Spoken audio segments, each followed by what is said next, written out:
Bonjour et bon dimanche à tout le monde. J'espère que vous m'entendez bien.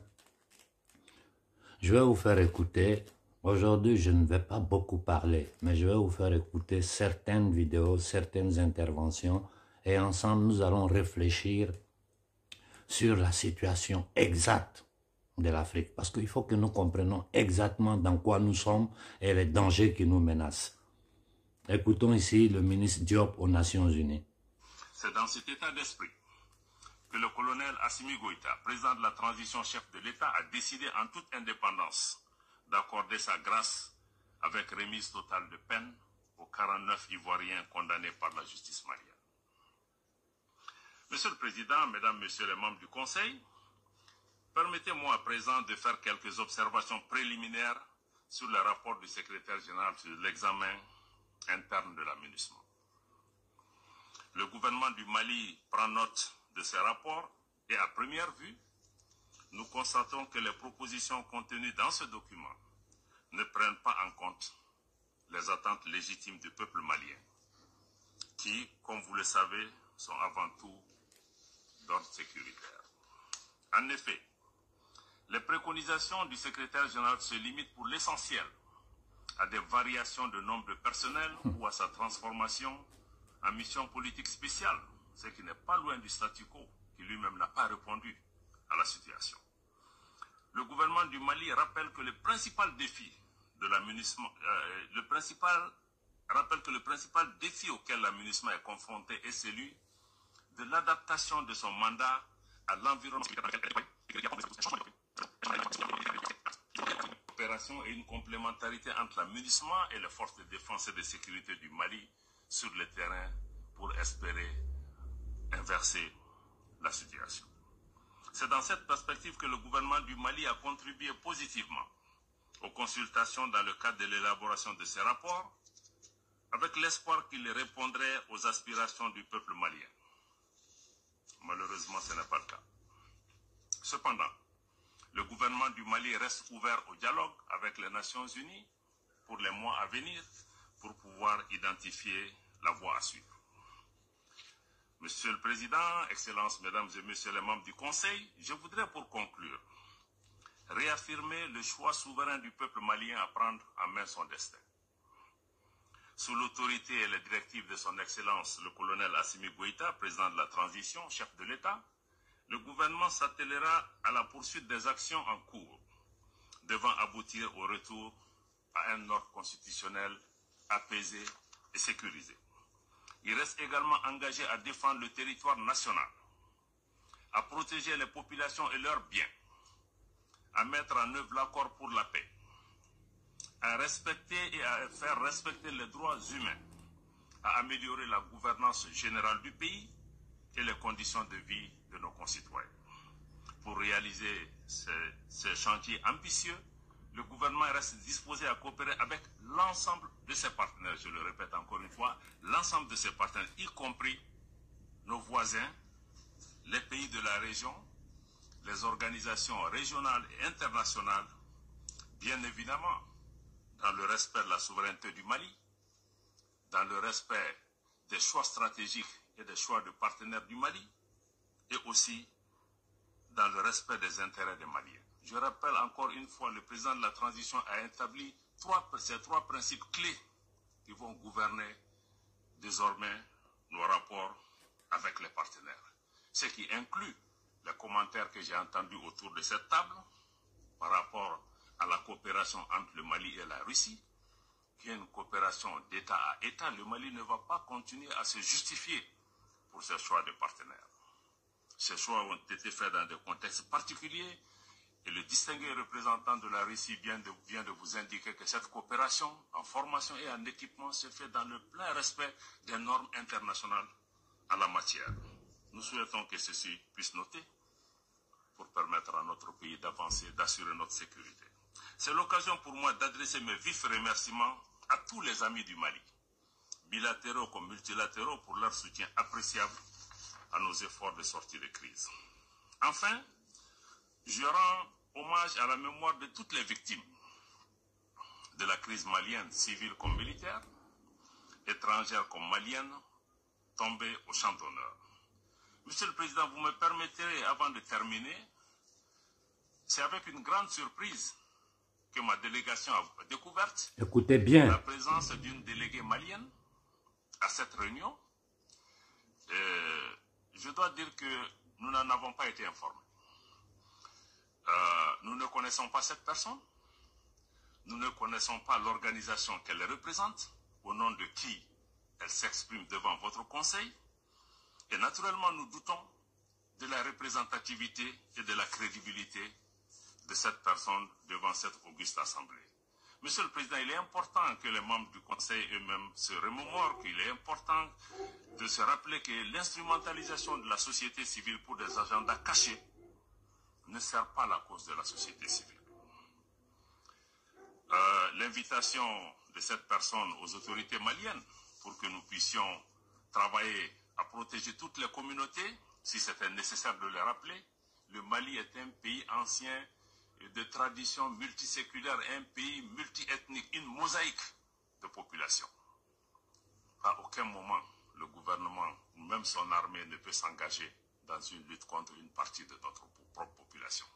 Je pense que certains qui ont des agendas cachés, qui ont réussi ailleurs à opposer des communautés, à créer des guerres ethniques, ont tenté au Mali, ça n'a pas marché. L'armée malienne, une armée professionnelle multiethnique, va continuer à travailler pour défendre tous les Maliens, toutes les communautés maliennes, pour renforcer notre cohésion nationale. Je crois que ce dont le pays a besoin aujourd'hui, ce n'est pas des messages de division, ce sont des messages qui unissent. Et le Mali continuera dans ce travail, dans le plein respect des droits de l'homme et dans le souci de pouvoir rassembler les Maliens. Nous souhaitons que dans le cadre du partenariat, le Conseil aussi puisse revisiter ses méthodes de travail pour renforcer la collaboration avec mon pays. Merci, Monsieur le Président. Je remercie son Excellence, Monsieur Diop, de son intervention. Bon, ce n'est qu'une petite partie, je dis bien une petite partie du discours du ministre Diop, qui est un discours d'anthologie, un discours historique. Il a dit clairement, de façon très éduquée, il a dit clairement ce qui se passe au Mali. Et ce qui se passe au Mali, le monde entier aujourd'hui le sait. Donc tout le petit jeu de la France là, ça ne sert à rien. Comme je vous répète toujours, sans cesse, qu'ils feront tout ce qu'ils peuvent, je dis bien, ils feront tout ce qu'ils peuvent pour empêcher le Mali d'être totalement libre, pour empêcher l'Afrique d'être libre. Si nous comprenons ça, nous avons compris l'essentiel. Et à partir de là, nous allons mettre sur pied le nécessaire pour libérer notre peuple totalement de ce gang international. Ils se plaignent des rapports entre la Russie et le Mali. Ils sont en train d'utiliser leurs médias pour démoniser la Russie, pour manipuler l'opinion publique occidentale et mondiale. Mais aujourd'hui, ça ne marche pas. Les Africains savent la vérité. Des gens, des inconnus, des indignes qui vont parler au nom du peuple malien sans que le peuple malien et le gouvernement malien soient au courant. Qui a légitimé cette personne pour l'envoyer aux Nations Unies pour aller parler à notre nom? Voilà le système français. Voilà comment les Occidentaux, l'élite, la plutocratie, la démocratie occidentale agit. Avec l'ONU qui n'est rien d'autre qu'un instrument qui pour légitimer le banditisme dans le monde. Les autorités maliennes sont en train de faire ce qu'ils peuvent. Le colonel Koïta fait ce qu'il peut. Mais nous sommes dans un système criminel. Et pour sauver le Mali, il n'y a que le peuple malien qui peut sauver le Mali. C'est-à-dire le peuple malien qui se met sur pied et qui protège ses autorités. Moi, je suis fatigué de répéter la même chose. Je vois à l'intérieur du Mali des petites divisions de personnes, d'intérêts, de trucs, pendant que le pays est en guerre. Si le colonel Koïta tombe, c'est votre faute. Je vous dis, s'il tombe, c'est votre faute. Et l'enfer que vous allez vivre, l'enfer que vous allez vivre, les prochaines générations, mais ils ne vous pardonnent, les prochaines générations ne pardonneront jamais ce que nous sommes en train de faire aujourd'hui. Si nous échouons dans notre tentative là, parce que ça veut dire c'est la fin du Mali, de l'Afrique, la balkanisation totale de notre continent. Bon, comme hier, il y a eu cette grande manifestation au Burkina, Vraiment, la chose positive, c'est quoi? C'est que c'est l'ensemble des acteurs de la société civile qui se sont mis ensemble pour se lever et manifester dans toutes les villes du Burkina. Par exemple, j'ai eu des images en temps réel de Bobo, de Ouaga. Mais moi, ça ne me suffit pas ce que j'ai vu. C'est trop peu pour protéger le colonel Ibrahim Traoré. Je vais vous dire ce que j'ai dit aux Maliens, je vais dire ça aux Burkinabés. Ce que j'ai vu hier, c'est trop peu pour le combat que nous sommes en train de mener. Ça veut dire qu'une bonne partie de la société burkinabé n'a pas encore compris dans quoi ce qui menace vraiment le Burkina. C'est comme si la mort, il n'y a pas un peuple en Afrique qui peut être aujourd'hui plus conscient que le peuple burkinabé. C'est comme si la mort de Sankara, le sacrifice, le martyre de Sankara n'a servi à rien. Il y a combien d'hommes au Burkina? Le Burkina a une population de 23 millions et quelques, près de 24 millions d'habitants.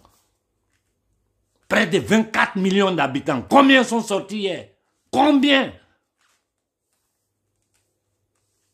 Comme minimum, je voulais voir 10 millions de Burkinabés sur tout le territoire national. Nous n'avons pas vu ça.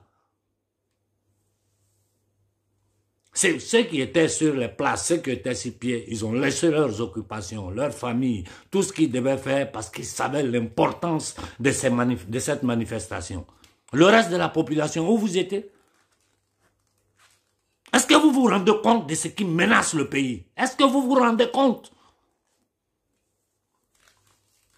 Dans tous les cas, j'ai dit chapeau à la jeunesse burkinabé. J'ai dit chapeau à cette partie de la société civile burkinabé qui a compris l'enjeu. Et j'ai dit du courage au capitaine Ibrahim Traoré. Je m'adresse directement au capitaine. Vous, toi et ton équipe, vous-même, vous voyez ce qu'ils ont osé faire. Ramasser des gens, les envoyer aux Nations Unies, aller parler au nom du Mali, sans que les Maliens ne sachent, sans que le gouvernement malien ne sache. Voilà ce que c'est que la France-Afrique. Voilà ce que c'est que l'Union européenne. Voilà ce que c'est que le pouvoir anglo-saxon. Ils savent tous ceux qui étaient assis dans la salle là-bas, savent que cette personne-là est un imposteur. Mais on lui donne la parole. Pour quelle raison? Pour continuer dans le projet de balkanisation du Mali, création de l'Azawad. Je n'ai pas fini, je vais vous faire écouter une autre vidéo d'un Français qui va vous expliciter clairement le jeu qu'ils sont en train de tenter de faire. C'est fou ça, c'est fou. Ensuite, nous allons écouter Macron lui-même dans ses balivernes. Nous allons écouter Macron dans ses balivernes. Écoutons ceci. Dans cette ère de l'ombre, quel intérêt la France aurait-elle eu à ménager les forces qu'elle était censée combattre? Les Français, à travers la firme Areva, exploitent Darlit, qui sont à 300 km de la frontière malienne, en face du nord du Mali. Donc ça a été invoqué comme une des causes de l'intervention française parce que c'est une région sensible. Et en même temps, au sud d'Arlit, il y a d'énormes gisements inexploités d'uranium. Et du point de vue de la France, il y a la volonté de garder la main sur les ressources d'uranium qu'elle n'exploite pas pour le moment, dont elle retarde l'exploitation, mais pour empêcher d'autres d'avoir accès à ces ressources. Les Français étaient favorables et travaillaient à une certaine autonomisation du Nord Mali, Touareg, par rapport à Bamako, pour forcer le Sud. Bon, vous avez tous écouté. Les Français étaient favorables. Il a été très diplomatique. Non, les Français ont créé l'Azawad pour balkaniser le Mali, pour leurs intérêts personnels, pour l'uranium, pour le gaz naturel, pour le pétrole. Voilà pour quelle raison ces bandits-là, ces armées d'occupation, des mercenaires qu'ils envoient dans le Sahara au nom des peuples occidentaux qu'eux-mêmes ne sont informés sur rien. J'ai dit, les peuples occidentaux ici ne savent rien de ce qui se passe dans le Sahara, à part les mensonges racontés par leurs médias. Ça, c'est un Français qui est en train de parler et il est en train de dire la vérité. On n'a pas fini, hein. Revenons au Niger. Le Niger aujourd'hui qui est devenu une base militaire américaine, une base militaire occidentale. C'est-à-dire, c'est du Niger que maintenant, ils vont gérer toute leur logistique pour attaquer nos pays. Et cependant, pendant que nous sommes dans ça, le clown d'Abidjan, on l'appelle à Paris. Mais eux croient, mais Ouattara ne représente rien aux yeux des Africains. Aux yeux des Africains, Ouattara n'est rien d'autre qu'un criminel, un gangster, un psychopathe, venu du Fonds monétaire international, qui est une banque privée appartenant au Rothschild, c'est-à-dire les usuriers internationaux. C'est lui, au début des années 90, qui est venu imposer les ajustements structurels en Côte d'Ivoire, détruisant l'industrie ivoirienne. Et ils ont profité du petit Soro pour créer une rébellion en Côte d'Ivoire, s'aimer la zizanie, tuer les Ivoiriens, déporter Gbagbo Laurent à la cour pénale. Et il va à Paris pour parler de pendant qu'il est à Paris, la cour pénale vient à Abidjan. Mais tout le monde sait la vérité. On sait que la Côte d'Ivoire a été attaquée par l'armée française, les mercenaires français, qu'ils ont tué des Ivoiriens, qu'ils ont déporté le légitime président, qu'après 7 ans, ils étaient obligés de le libérer sans excuse. C'est ça la Cour pénale internationale. Moi, j'ai dénoncé la France à la Cour pénale internationale pour crime contre l'humanité. Ça fait 4 ans. Personne ne parle. Écoutons ici nos frères du Niger. Ce que le terrorisme Bazoum, j'ai dit bien le terrorisme Bazoum, a fait du Niger aujourd'hui. Écoutons-le. Donc, je m'appelle Bello Issoufou Ahmed. Je suis le président de l'association Développons le Niger. Par rapport à la conséquence des bases françaises qui débarquent au Niger et qui ont été chassées au Burkina, nous pouvons relever 3 grandes conséquences. La première, c'est la démoralisation de nos forces de défense et de sécurité. Pourtant, il y a moins d'1 mois, nous avons entendu le gouvernement dire que la société civile contribue à démoraliser les forces de défense et de sécurité. À travers cet acte, nous pouvons confirmer aujourd'hui que l'État ne compte pas sur les forces de défense et de sécurité de notre pays pour sécuriser notre pays. Il n'y a pas plus démoralisant que cela. La deuxième conséquence néfaste, c'est l'image du Niger. Imaginons un peu en Afrique de l'Ouest, au Mali ou au Burkina, les forces de défense, les forces françaises ont été chassées pour collaboration avec le terrorisme et incompétence notoire sur le terrain. Et c'est le Niger qui les abrite. On ne peut pas comprendre aujourd'hui que le Niger fasse le contraire de tous ces pays et pense qu'il peut avoir raison. Comment les 2 pays peuvent chasser des bases qu'ils qualifient de traîtres, qu'ils qualifient de collaborateurs de terroristes et nous les abritons et nos gouvernements cherchent à nous faire comprendre que c'est dans l'intérêt du Niger. Quel intérêt aujourd'hui nous pouvons? Bon, je vais m'arrêter là. Je crois que le frère a été très clair. Nous savons tous pourquoi la France et les Occidentaux ont fait du Niger la base, mais c'est-à-dire c'est devenu pratiquement la base stratégique de l'Africom, vu que la France aujourd'hui est un État satellite sous le contrôle du pouvoir anglo-saxon. C'est-à-dire ils sont là-bas, ils sont en train de tenter de balkaniser l'Afrique par tous les moyens. Ils utilisent les Nations Unies. Moi, quand j'écoutais le ministre Diop parler,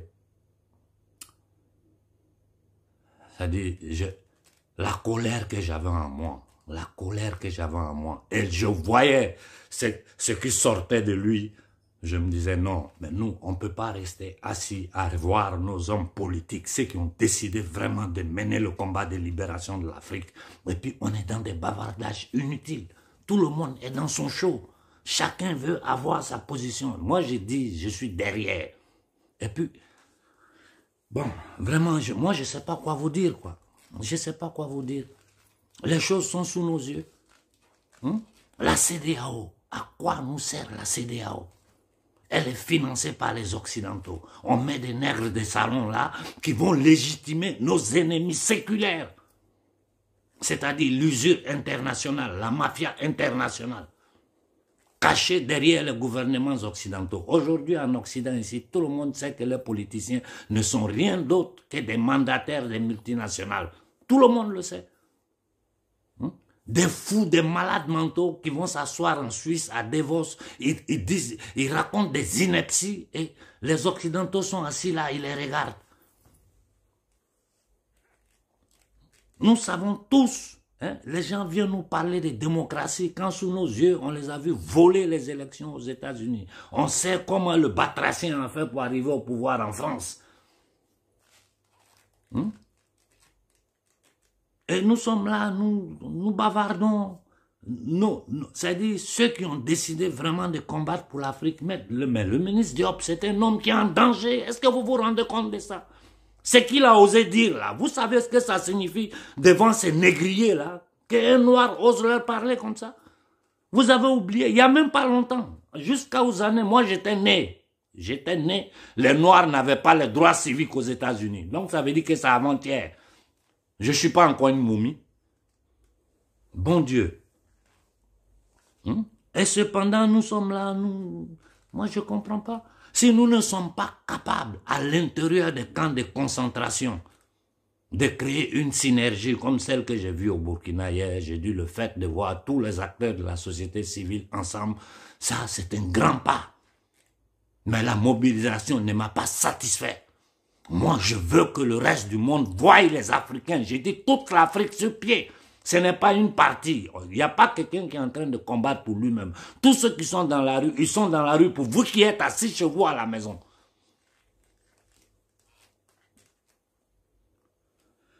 Bon, nous avons reçu l'appel de nos frères du Gabon. Il y a quelques années de cela, avec une sœur qui vit en France, je crois qu'elle est à Rouen, si je me rappelle bien, une chirurgienne. Et certains éléments de la société civile gabonaise, nous avons commencé à échanger. Mais l'accélération de la situation au Mali, l'accélération de la situation au Niger, au Burkina, dans certains coins d'Afrique, en Éthiopie, un peu partout en Afrique, ça fait que un peu les pays les plus petits, nous les avons un peu négligés. Ce n'est pas une négligence volontaire, c'est parce que le combat est trop dense. Mais je suis satisfait de voir que pendant ce temps, les Gabonais ne se sont pas assis. Ils ont continué à combattre. Écoutons ici ce jeune frère gabonais qui a lancé un appel à toute l'Afrique. Dans une première vidéo et dans une seconde vidéo, il a lancé un appel à la confrérie panafricaine et à tous les activistes africains. Écoutons quelques minutes de son intervention.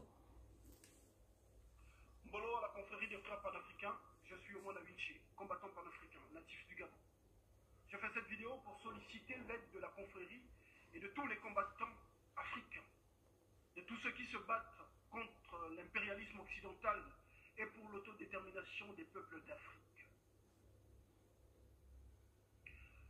Le Gabon ne pouvant être en marge du combat que nous menons un peu partout en Afrique contre le néocolonialisme occidental, nous avons décidé de lancer des actions fortes dans notre pays pour dire à la France que nous ne voulons plus d'elle chez nous, que nous ne voulons plus de ses bases militaires d'occupation, que nous ne voulons plus de sa devise franc CFA, que nous ne voulons plus de ses contrats coloniaux qui nous assujettissent, que nous ne voulons plus de son ingérence dans nos affaires politiques internes et que nous ne voulons plus du régime tyrannique Bongo PDG.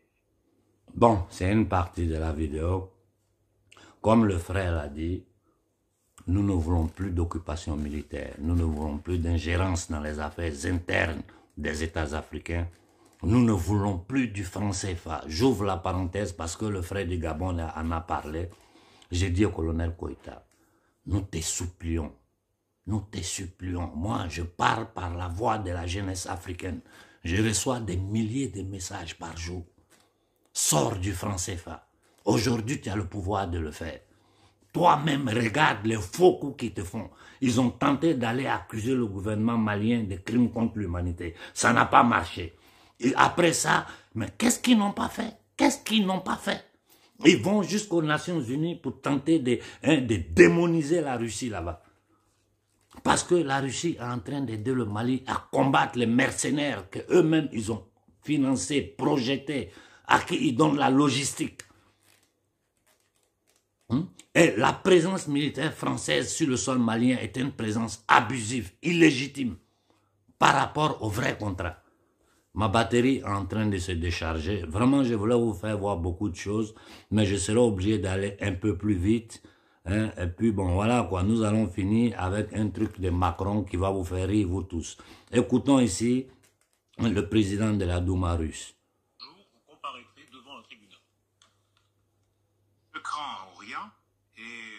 je vais vous inviter de boire un café à Kiev un jour, certainement, mais je veux vous dire qu'on s'en fout des idées de tribunal, parce que c'est une idée irréaliste par rapport à la Russie. La Russie, c'est le plus grand pays de l'Europe, je vous rappelle. Monsieur Milosevic disait ça aussi. Monsieur Milosevic, le président serbe, disait aussi on s'en fout. Il a fini devant un tribunal à l'AE. La Russie, c'est pas la Serbie. La Russie, c'est pas la Yougoslavie. Petit con. De la Haye, qui a accusé que les Serbes et pas les criminels croates et pas les criminels bosniaques.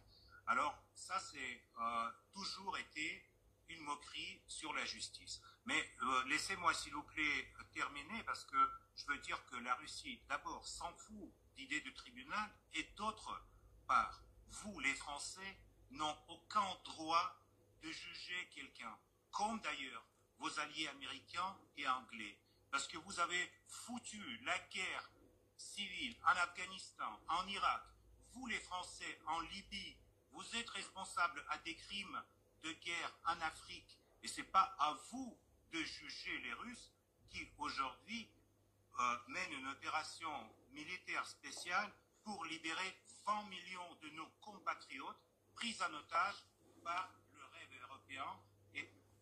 En Côte d'Ivoire, les Akans disent « Machaoué ». Ça veut dire la partie est terminée. Vous avez écouté le dirigeant russe parler clairement aux gens là. Vous avez foutu le bordel en Afghanistan, en Irak, en Libye, en Afrique, partout dans le monde. Il n'y a pas un continent où ils n'ont pas foutu le bordel. Un État comme les États-Unis d'Amérique, un État qui a été fondé, je dis bien, sur un génocide et la déportation des millions de Noirs. Où nous sommes là, nous devons comprendre que ces gens-là seuls, ils ne partiront jamais. Ils ne vont jamais partir. Il y a certains documents que je voulais vous faire écouter, mais ça ne peut pas se faire sur la toile parce que je vais les mettre sur mon canal Telegram Quit Africa Now. Celui qui veut voir va sur le canal, il jette un coup d'œil, il va se faire une certaine idée de certaines bêtises que les nègres de salon, les gardiens de camps de concentration tentent de vous faire subir en Afrique. Bon, je vais m'arrêter là. Nous avons des audios du ministre de la Défense. Le général Mugabo, commandant des Ops, Mazissi et Walikale. Ce qui se passe là, on sait. Les audios là, pour le moment, je ne les balance pas. Je vous ai dit, vous ne pourrez plus rien faire en Afrique sans que nous ne soyons au courant. Vous voulez accuser la Russie alors que les criminels, c'est vous les criminels sur cette planète-là. Cette élite satanique-là qui commande l'Amérique, qui commande l'Occident, qui a ses hommes, ça veut dire qui a ses esclaves en Afrique que nous appelons président, chef d'État. Si nous ne sommes pas capables de nous organiser à l'intérieur de chaque enclos colonial, de chaque camp de concentration, comment nous allons faire pour construire les États-Unis d'Afrique? Dites-moi comment nous allons faire. Nous ne sommes pas capables. Vous regardez nos frères gabonais. Ils vont se lever du 1er au 2 mars dans une manifestation des casseroles, des sons des casseroles. Le Burkina est sorti hier. Les prochains jours, je sais que des choses se préparent au Niger. Mais c'est bon, c'est positif que partout, les gens commencent à agir. C'est positif que les gens comprennent. Moi, aujourd'hui, je vois des jeunes Africains qui font des recherches et qui me les envoient. Mais vous ne pouvez pas imaginer ma satisfaction. Parce qu'ils ont cru en ce que j'ai dit. Même s'ils n'ont pas cru, ils ont dit, ah, Konaré a dit comme ça. On peut vérifier. Ils sont allés sur la toile, ils se sont mis à faire des recherches. Il y a des informations que c'est eux-mêmes qui m'envoient que moi je ne savais pas. Donc aujourd'hui, je suis satisfait du travail que le monde panafricain a fait. C'est un premier pas, mais nous devons faire le pas décisif. Vous devez comprendre que nous sommes arrivés à un point de non-retour. On ne peut plus faire marche arrière. Et vous devez comprendre qu'ils utilisent tous les moyens. Tous les moyens, je dis bien, je ne veux pas rentrer dans les détails pour éviter de faire sauter cette vidéo, pour empêcher la libération de l'Afrique. Rappelez-vous toujours que depuis 1454, avec la bulle du pape Nicolas V jusqu'à aujourd'hui, l'homme noir n'a jamais eu la paix. Et il faut que nous comprenions l'essentiel. Ce n'est pas une guerre de blanc contre noir. Non, non, non, non. Ça, c'est des choses, quand on n'était pas assez instruit sur le système, on a pu nous faire avaler. C'est une guerre d'une élite satanique. J'ai dit bien, d'une élite satanique. Le peuple de Gog et Magog contre toute l'humanité. Celui qui a étudié un petit peu l'histoire de l'Europe, tu vas comprendre comment cette même élite, c'est la descendance de cette élite, ce qu'ils ont fait subir aux peuples occidentaux avant de connaître le monde et aller continuer. Depuis qu'ils ont découvert l'Afrique, l'Amérique et les autres continents, les autres peuples n'ont plus eu la paix. Mais pendant qu'ils massacrent ailleurs, ils massacrent sur leur propre territoire. Leur arme, c'est quoi? Le mensonge, la manipulation, la division. Les juifs contre les chrétiens contre les musulmans, les noirs contre les blancs, les asiatiques contre les africains. Dans ce chaos-là, del divide et d'impera, eux, ils règnent dans le mensonge, dans le satanisme. Combien de morts il y a eu en Ukraine? Combien d'Ukrainiens et de Russes sont en train de mourir?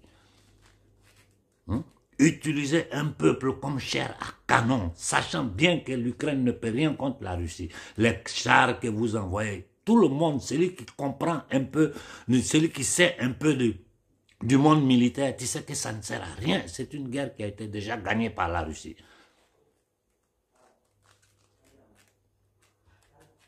Il est temps d'arrêter ces bandits-là. Il est temps de faire finir ces choses-là. J'ai dit, ce que j'ai vu au Burkina ne m'a pas satisfait. Je suis content que tous les acteurs de la société civile se sont mis ensemble. Au passage, je remercie le frère Nestor pour les conseils qu'il m'a donnés ce matin. C'est vraiment très gentil de ta part. Mais il faut du monde. Il faut que l'Afrique s'élève. Il faut que nous arrivons d'ici quelques semaines, quelques mois, c'est-à-dire avant ce printemps-là, il faut que nous arrivons à lancer une manifestation à échelle continentale en Afrique noire. Et c'est un appel que je lance à tous nos frères du Maghreb, de l'Afrique du Nord. Si vous vous joignez à nous, nous sommes dans le même combat. Nous sommes dans le même combat. Comme nous sommes dans le même combat avec les peuples d'Occident, les peuples d'Asie, partout où ces gangsters la commandent, partout où ils ont imposé les systèmes, ce paradigme criminel darwinien, les peuples doivent se donner la main pour combattre contre ce système. Voilà pourquoi certains plaisantins, c'est-à-dire la force du système, c'est quoi? Ils commandent les deux côtés.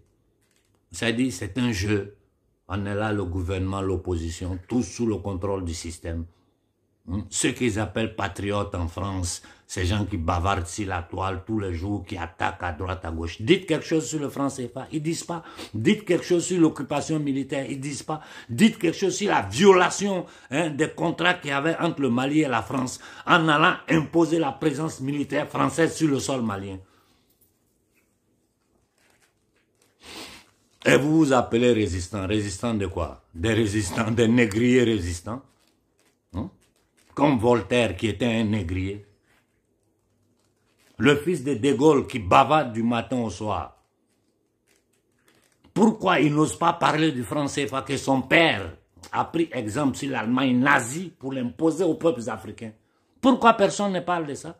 Vous entendez un gouvernement européen parler du franc CFA? Vous entendez l'Union européenne parler du franc CFA? Aux Nations Unies, ces maudits qui sont assis là-bas au nom des peuples qui ne sont rien d'autre que des gangsters. Vous les entendez parler du franc CFA aux Nations Unies? Vous avez entendu aux Nations Unies parler du franc CFA? Et nous, on est assis là, on est assis, qu'est-ce qu'on attend? Qu'est-ce qu'on attend? Je vais finir en vous faisant... Ces gens-là, ils ont compris qu'ils ne peuvent plus. C'est nous qui n'avons pas compris qu'il nous faut un petit pas pour libérer totalement l'Afrique. Écoutez ici le discours de ce batracien-là avant de nous séparer. Nous sommes sans doute en train de vivre la fin de l'hégémonie occidentale sur le monde.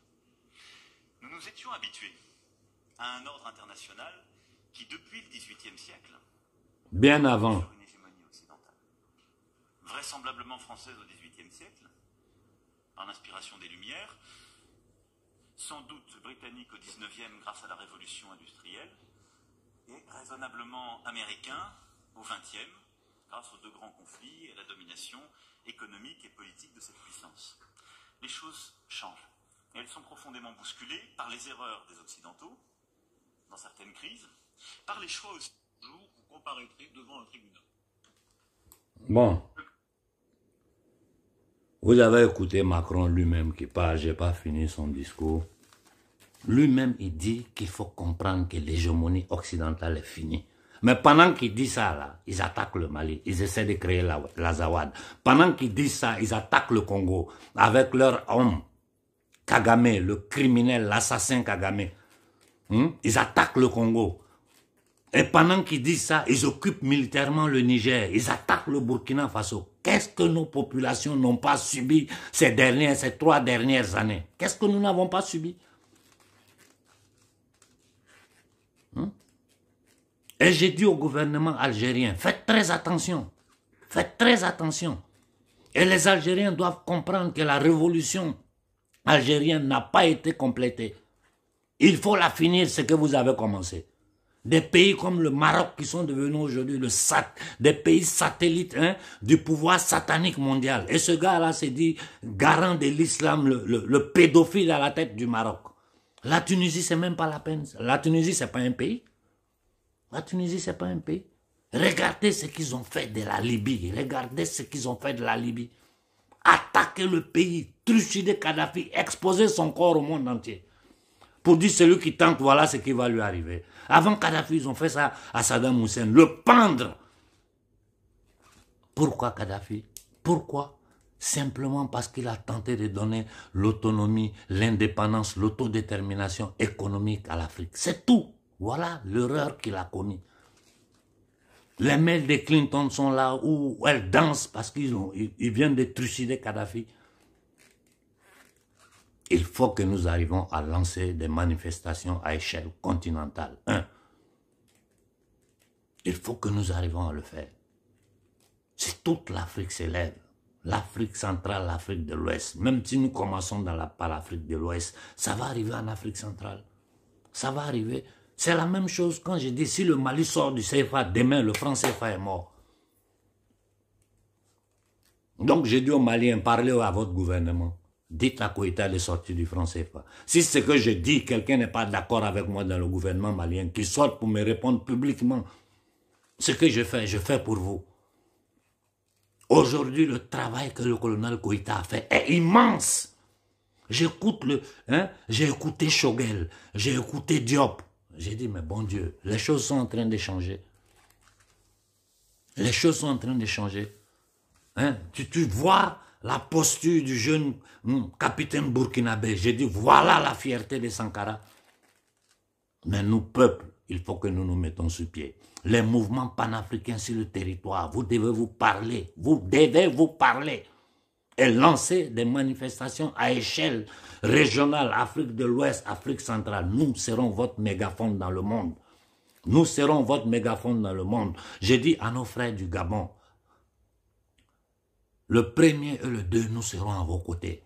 Nous serons à vos côtés. Et nous allons faire voir au monde entier votre opposition à ce système Pense-Afrique au Gabon. Plus de 50 ans du règne Bongo, des bandits à la tête. Mais c'est pas possible.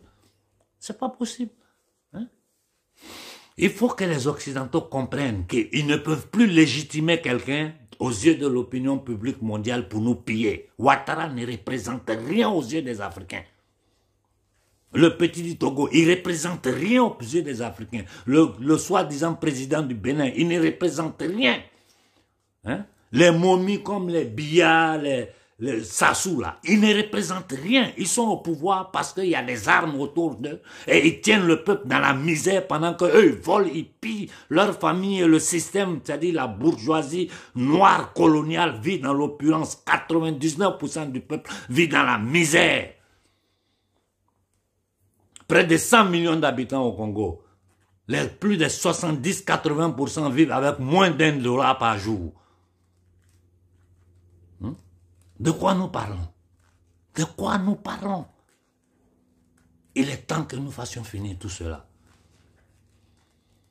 Je suis satisfait. Je suis satisfait des premiers pas que nous sommes en train de faire. Je suis fier de la jeunesse panafricaine.